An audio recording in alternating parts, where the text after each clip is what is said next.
કેમ છો વિદ્યાર્થી મિત્રો? આજે આપણે ધોરણ 4 માં ગુજરાતીમાં પુનરાવર્તન 3 સમજીશું, જેમાં પાઠ 8 થી લઈ અને 11 સુધીના પાઠનું પુનરાવર્તન આપેલું છે. તો આ પુનરાવર્તનમાં તમને કુલ 1 થી 8 પ્રશ્ન આપેલા છે, જેમાંથી જે પ્રશ્ન આપણે આગળ સમજેલા છે તેની ચર્ચા આજે આપણે કરશું નહીં, પરંતુ એવા પ્રશ્ન કે જે આપણે આગળ અત્યાર સુધીમાં જોયેલા નથી, તો એ પ્રશ્નની આપણે ચર્ચા કરશું અને એ પ્રશ્નને તમારે તમારી CW બુકમાં લખવાના રહેશે. જેમાં પ્રશ્ન પહેલો આપેલો છે, નીચે આપેલા પ્રશ્નના ઉત્તર એક એક વાક્યમાં લખો. તેમાં પાઠના જ પ્રશ્ન આપેલા છે. ફકીરે પોતાની કઈ ટેવની આધારે ઊંટનું વર્ણન કર્યું? તો ફકીરની અવલોકન કરવાની ટેવને આધારે તેને ઊંટનું વર્ણન કર્યું હતું. બીજું, કવિ આંખ વિશે શું વિચારે છે? કવિ આંખ વિશે એવો વિચાર કરે છે કે પોપચે મઢેલી 10 દિશા જોતી મારી આ આંખને કોને બનાવી હશે? ત્રીજું, બાદશાહે બિરબલને કયું કામ સોંપ્યું? બાદશાહે બિરબલને કયું કામ સોંપ્યું? તો એક અઠવાડિયાની અંદર 6 મૂરખના સરદારોની હાજર કરવાનું કામ સોંપ્યું હતું. ચોથું, દિવાળીમાં શું ખાઈ અને મોજ કરવાની હોય છે? તેમાં આવશે મીઠાઈઓ. તો એ પ્રશ્ન આપણે આગળ જોયેલા છે અને તમારી સ્વામાં લખેલા પણ છે. તો એ પ્રશ્નને તમારે તમારી સ્વામાંથી જોઈ અને CWમાં લખવાના છે. હવે આપણે જોઈએ પ્રશ્ન 2, કે જે આગળના એક પણ પાઠમાં આવેલો નથી. તો આપણે પ્રશ્ન 2 ને સમજીશું. નીચે આપેલા ફકરાને વાંચીને પ્રશ્નના જવાબ લખો. સૌથી પહેલા આપણે ફકરો વાંચીએ અને ત્યાર પછી તેના ઉપરથી પ્રશ્નને સમજીએ. એક દિવસ સંજય અને વેદાંત શાળાએ જઈ રહ્યા હતા. રસ્તામાં તેમની સાથે અભ્યાસ કરતી કાજલનો સ્કૂટર સાથે ટકરાવવાથી અકસ્માત થયો. તેને ઘણી જ ઈજા થઈ હતી. આ જોઈને વેદાંતે કહ્યું, સંજય, આ કાજલને તો ઘણી ઈજા થઈ છે, આપણે તેની મદદ કરવી જોઈએ. પણ આપણી શાળાએ જવાનું મોડું થશે અને સાહેબ આપણને ખીજાશે, સંજયે કહ્યું. અરે, સારું કાર્ય કરવામાં તો સાહેબ ન બોલે. આપણે કાજલના ઘેર સમાચાર આપવા જોઈએ અને તેની સારવાર માટે તેને દવાખાને પહોંચાડવી જોઈએ. એવું કોણ બોલે છે? વેદાંત. તારે જવું હોય તો જા, હું તો શાળાએ જ જઈશ, સંજયે કહ્યું. સંજય માન્યો નહીં. સંજયને ડર લાગતો હતો કે જો હું શાળાએ નહીં જઉં તો સર છે એ ખીજાશે, પરંતુ વેદાંત છે એ કંઈક અલગ વિચારતો હતો. વેદાંતે કેવો વિચાર કર્યો?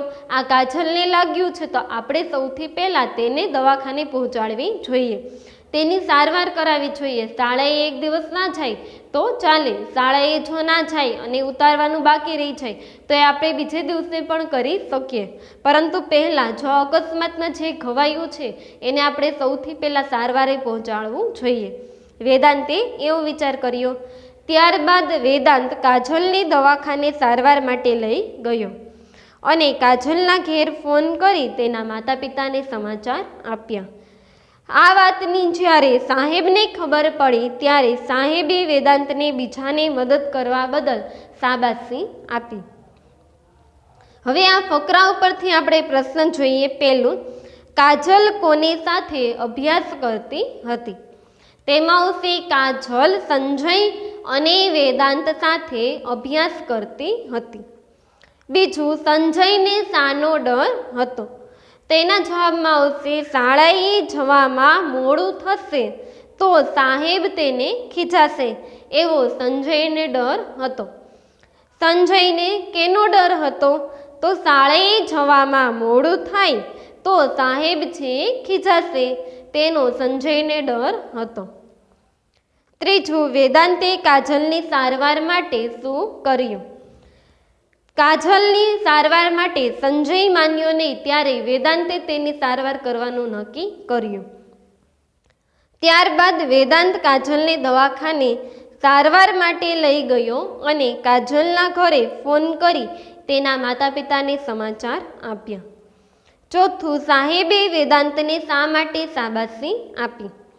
તો તો આ વાતની જ્યારે સાહેબને ખબર પડી કે વેદાંતે એકલા જ એના ઘર સુધી જાણ કરાવી અને કાજલને સારવાર માટે લઈ ગયો. તો આ વાતની ખબર જ્યારે સાહેબને પડી ત્યારે વેદાંતને બીજાની મદદ કરવા બદલ સાહેબે શાબાશી આપી. તો આ 4 પ્રશ્નના જવાબ તમારી ફકરા ઉપરથી શોધીને નીચે લખવાના છે. હવે જોઈએ પ્રશ્ન 3. ઉદાહરણ મુજબ જુદા જુદા 2 શબ્દ પરથી એક વાક્ય બનાવો. તો એ તમને આવડે છે, તમે શબ્દો ઉપરથી અને 2 શબ્દો ઉપરથી વાક્ય બનાવતા આગળ પણ શીખી ગયા છો. તો અહીંયા ઉદાહરણ આપેલું છે રાજા અને ફકીર. રાજા અને ફકીર ઉપરથી વાક્ય બનાવીને આપેલું છે. રાજાનો હુકમ સાંભળી ફકીર ચાલતો થયો. પેલું આંબો અને કૂપળ. તો એના ઉપરથી વાક્ય તમારે બનાવવાનું છે. બીજું રાણી અને વીંટી. ત્રીજું શિક્ષક અને રિસેસ. તો આ 3માં 2 શબ્દો ઉપરથી તમારે એક વાક્ય બનાવવાનું છે. હવે જોઈએ પ્રશ્ન 4. નીચે આપેલા શબ્દોના સમાનાર્થી શબ્દ લખો. પેલું છે લાલચ, તો લોભ અને લાલસા. હવે આપણે નીચેના શબ્દો ઉપરથી સમાનાર્થી જોઈએ. પેલું આપેલું છે મજા, તો એનો સમાનાર્થી થાય આનંદ,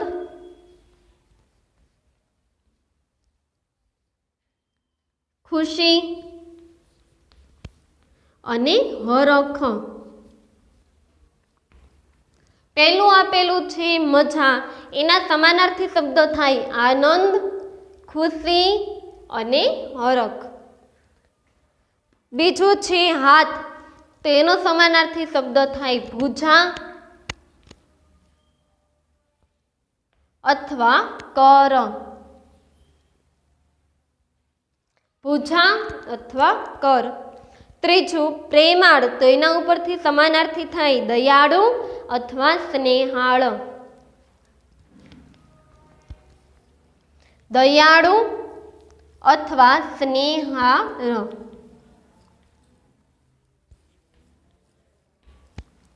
પ્રેમાળ એટલે કે દયાળુ અથવા સ્નેહાળ.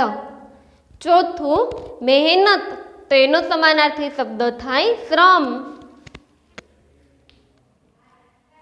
શ્રમ એટલે મહેનત. પાંચમું યાદ, તો એનો સમાનાર્થી શબ્દ થાય સંભારણા અથવા સ્મૃતિ. સંભારણા.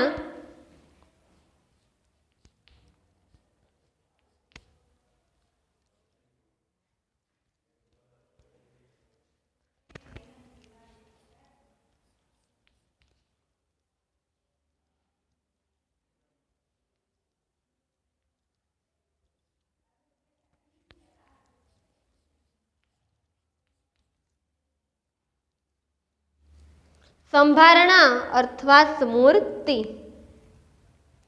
હવે આપણે એના પછીનો પ્રશ્ન જોઈએ. પ્રશ્ન 5. વિરોધી શબ્દ. એમાં આપેલું છે સત્ય, તો એનું વિરોધી થાય અસત્ય. હવે પહેલો શબ્દ છે હદ, તો એનો વિરોધી થાય બેહદ. બીજું જવાબદાર, તો એનો વિરોધી થાય બેજવાબદાર.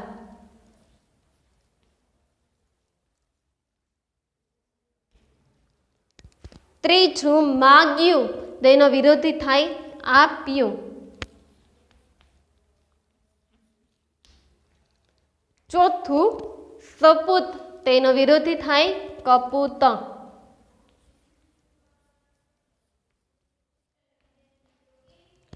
પાંચમું સમજનો વિરોધી થાય ના સમજ.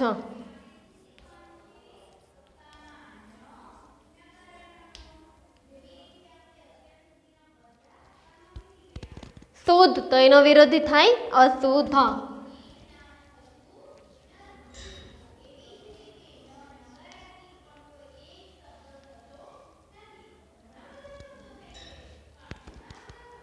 હવે જોઈએ પ્રશ્ન 6. નીચેનો પત્ર વાંચો. કવિતા પટેલ તારીખ 19/9/2013 રોજ તે પત્ર લખે છે. કોને? તેના મોટા ભાઈને. તેનો મોટો ભાઈ છે એને ઘણું બધું શીખવાડે છે, તો એને શાબાશી આપતો આ એક પત્ર છે. પૂજ્ય મોટા ભાઈ, સાદર નમસ્કાર. આપણે જ્યારે આપણાથી મોટાને પત્ર લખતા હોય ત્યારે આપણે નમસ્કાર, પ્રણામ જેવા શબ્દોનો ઉપયોગ કરવાનો. પૂજ્ય મોટા ભાઈ, સાદર નમસ્કાર અથવા સાદર પ્રણામ. આપ સૌ ખુશી મજામાં હશો. વહાલા દાદીમાની તબિયત હવે સારી હશે. એમના દાદીમાની છે તબિયત થોડીક ખરાબ હશે તો એના માટે પૂછે છે વહાલા દાદીમાની તબિયત હવે સારી હશે. આપને આનંદના સમાચાર આપું છું. કવિતા તેના મોટા ભાઈને સમાચાર આપે છે અને કહે છે આપને હું એક આનંદના સમાચાર આપું છું. મેં નિબંધ સ્પર્ધા કાર્યક્રમમાં ભાગ લીધો હતો જેમાં હું જિલ્લામાં પ્રથમ આવી છું.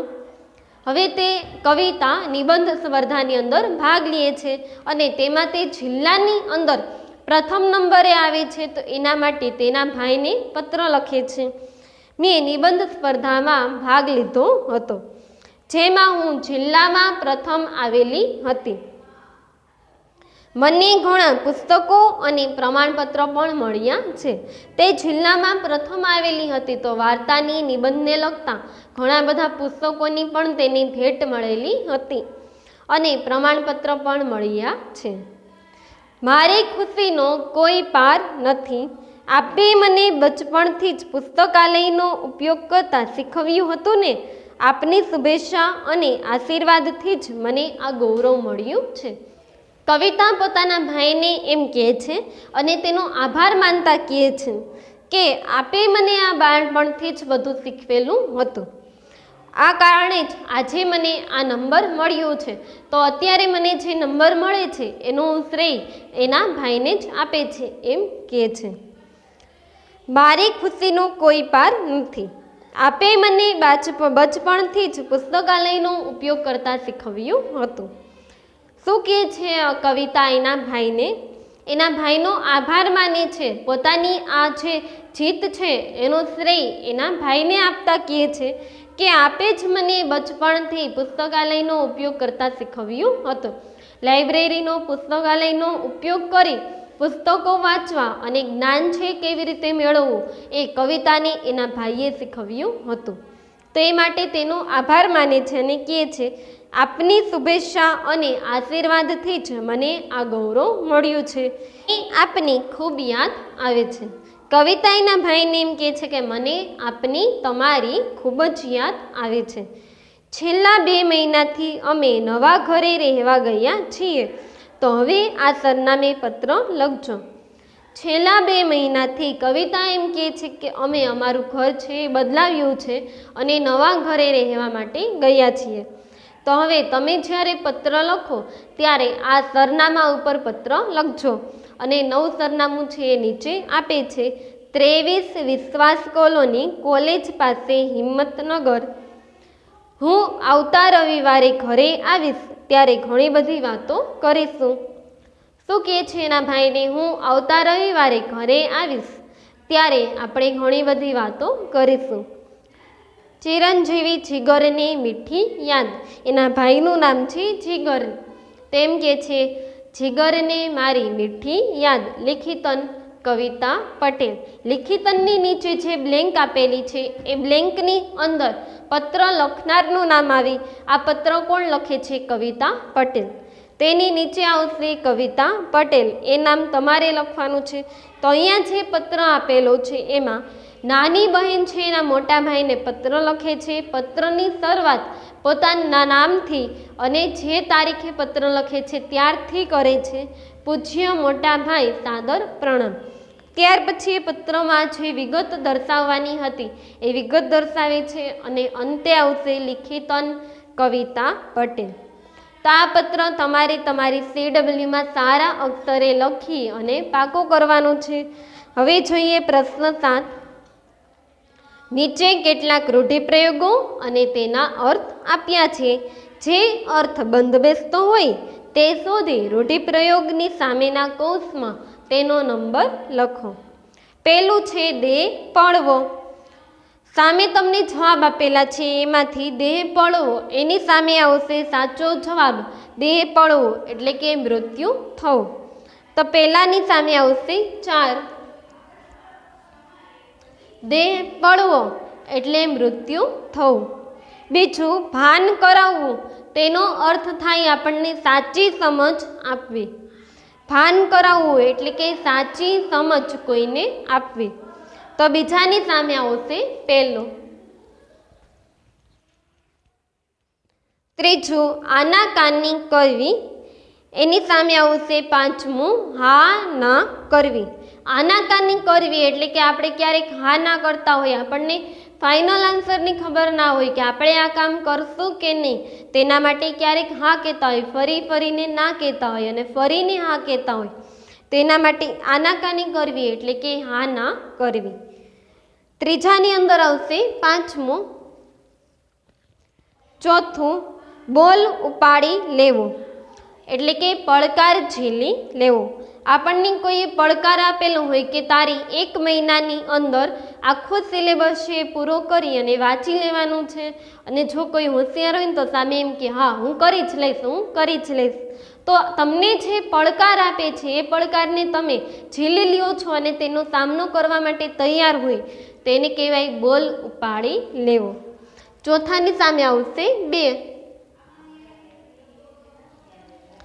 અને પાંચમું મૂર્ખના સરદાર હોવ એટલે કે ભારે મૂર્ખ હોય, મૂર્ખમાં પણ મૂર્ખ, એને કહેવાય મૂર્ખના સરદાર.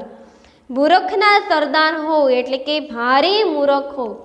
તો પાંચમાની સામે આવશે 3.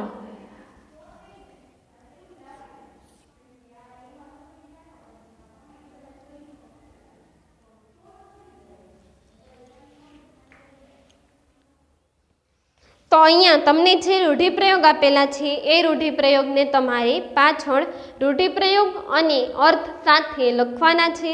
હવે જોઈએ પ્રશ્ન છેલ્લો 8મો. કૌંસમાંથી યોગ્ય પ્રત્યય મૂકી અને ખાલી જગ્યા પૂરો. તે પ્રત્યય છે નો, ની, નું, ના, માટે, માથી, શા માટે. તો એવા બધા પ્રત્યય હોય એ પ્રત્યય વગર છે વાક્ય બને નહીં. તો અહીંયા વાક્ય આપેલા છે, પ્રત્યય આપેલા નથી. તે વાક્યની અંદર યોગ્ય પ્રત્યય તમારે મૂકવાના છે. પહેલું વાક્ય જોઈએ, મારે મૂર્ખાઓ ખાલી જગ્યા જોવા છે. તેમાં આવશે મારે મૂર્ખાઓને જોવા છે. પહેલાની સામે આવશે ને.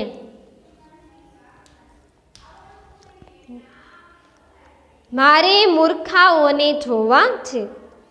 બીજું, ઘોડે સવારે હાથથી ઘોડા ખાલી જગ્યા લગામ ઝાલી હતી. તેમાં આવશે ઘોડે સવારે પોતાના હાથથી ઘોડાની લગામ ઝાલી હતી. બીજામાં આવશે ની. ત્રીજું, ફકીર વનવગડા ખાલી જગ્યા પસાર થતા હતા. તેમાં આવશે ફકીર વનવગડામાંથી પસાર થતા હતા. તેમાં આવશે માંથી.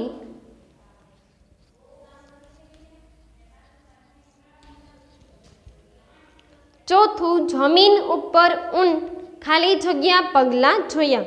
તેમાં આવશે ના. જમીન ઉપર ઊંટના પગલાં જોયા. પાંચમું, સિંહ જંગલ ખાલી જગ્યા રાજા ગણાય છે. તેમાં આવશે સિંહ જંગલનો રાજા ગણાય છે. પાંચમામાં આવશે નો.